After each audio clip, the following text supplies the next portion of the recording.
Olá, queridos. Hoje, no Evangelho de Lucas, nós vamos conversar sobre o capítulo número 8 e 9. E eu quero começar dizendo para você o que só quem é discípulo de Jesus tem.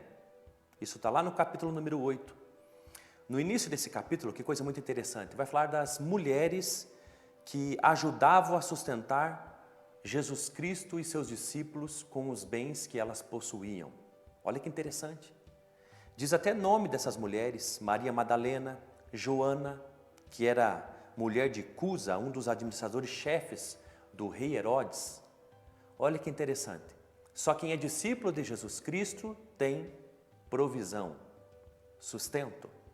Uma outra coisa importante nesse capítulo que só os discípulos de Jesus têm é conhecer os mistérios de Deus. Porque nessa parábola do semeador, Jesus conta isso à multidão, mas nem todos têm o interesse de saber o significado da parábola. Os discípulos têm. Os discípulos conversam com Jesus à parte perguntando o que significava a parábola do semeador, e então Jesus disse: a vocês foi dado o conhecimento dos mistérios do reino de Deus. Verso número 10. Mas aos outros falo por parábolas, para que vendo não vejam e ouvindo não entendam. Então só quem é discípulo de Jesus, que está tão perto de Deus, é dado conhecer os mistérios de Deus. Outra coisa muito importante que só os discípulos de Jesus têm, vai falar sobre Jesus quando acalma a tempestade. Que interessante. Vamos passar daqui para lá, disse Jesus. E no meio do caminho há uma grande tempestade. A tal ponto que os discípulos, Jesus está dormindo, os discípulos acham que eles vão morrer, porque o barco está sendo inundado. Eles dizem: mestre, mestre, vamos morrer, no versículo número 24. Jesus acorda, pergunta para eles onde está a fé deles e então repreende tanto o vento quanto o mar. Há então calmaria.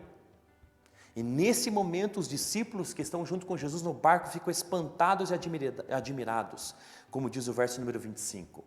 Quem é esse que até os ventos e as águas dá ordens e lhes obedecem? Só quem é discípulo de Jesus tem a oportunidade de ver coisas extraordinárias. Só quem é discípulo de Jesus, como no próprio texto diz aqui, na próxima passagem, Jesus cura aquele homem endemoniado da região dos Gerazenos. Lembram? Ele vivia solitário nos cemitérios, por vezes era preso por correntes e cadeias, mas quebrava tudo isso, não conversava com as pessoas, não vestia roupa alguma, era isolado da sociedade. Jesus chega nessa região, esse homem então vem e se prostra diante dele, e Jesus então repreende aqueles demônios. Pergunta a eles qual é o nome, e eles respondem legião, porque eram muitos. Uma legião romana, mais de 6.000 soldados. Então talvez mais de 6.000 homens, de 6.000 demônios haviam sobre governança sobre aquele homem. Mas nesse momento o que acontece? Jesus expulsa todos eles. É nesse momento que só aquele que é discípulo de Jesus também vê essas coisas maravilhosas. O quê? O poder de Deus sobre a legião das trevas. A autoridade de Deus. A próxima parte da palavra de Deus desse capítulo vai falar sobre a cura da mulher de fluxo de sangue e a ressurreição da filha de Jairo. Também só quem é discípulo de Jesus consegue perceber essas coisas, experimentar essas, que é o poder de Deus sobre as doenças e a morte. Olha quanta coisa maravilhosa que alguém que é discípulo de Jesus tem a oportunidade de ver, de experimentar, de estar junto, de ser testemunho ocular. Então no capítulo número 9 agora, Jesus Cristo vai fazer então o envio dos seus 12 discípulos. Diz o verso número 9, o verso número 1 do capítulo 9. Reunindo os 12, lhes deu poder e autoridade para expulsar demônios e curar doenças. Os enviou a pregar o reino de Deus e a curar os enfermos. Olha que interessante. Jesus Cristo chama seus discípulos e dá a eles poder e autoridade. Duas coisas poderosas para um discípulo de Jesus. Poder é a capacidade, é a força, é a capacidade necessária para fazer algo, para o trabalho. E a autoridade é o direito de mandar. Você que é discípulo de Jesus, Deus te deu ambas as coisas. a capacidade para fazer coisas poderosas e extraordinárias no nome de Jesus e o direito de mandar. É isso que eles fizeram, saindo pregando o evangelho e curando todos por toda parte, diz o verso número 6, a tal ponto que o rei Herodes ficou sabendo de tudo isso e ficou perplexo com todas essas histórias que estavam acontecendo nos povoados pelos discípulos de Jesus. No retorno, diz o verso número 10, ao voltarem os apóstolos. Gente, olha que interessante. Enviando, eles são discípulos. Voltando, eles são apóstolos.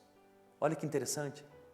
Enviando, vão, ainda são aprendizes, estão aprendendo, mas fazendo, voltando de fazer aquilo que aprenderam de Jesus, agora são apóstolos, são mensageiros, são ministros da palavra de Deus, como eu disse para vocês no vídeo passado. Então a palavra de Deus vai dizer uma outra coisa interessante, a primeira é a multiplicação dos pães. Voltando os apóstolos, porque eles voltaram fazendo o que tem que ser feito, ministros da palavra.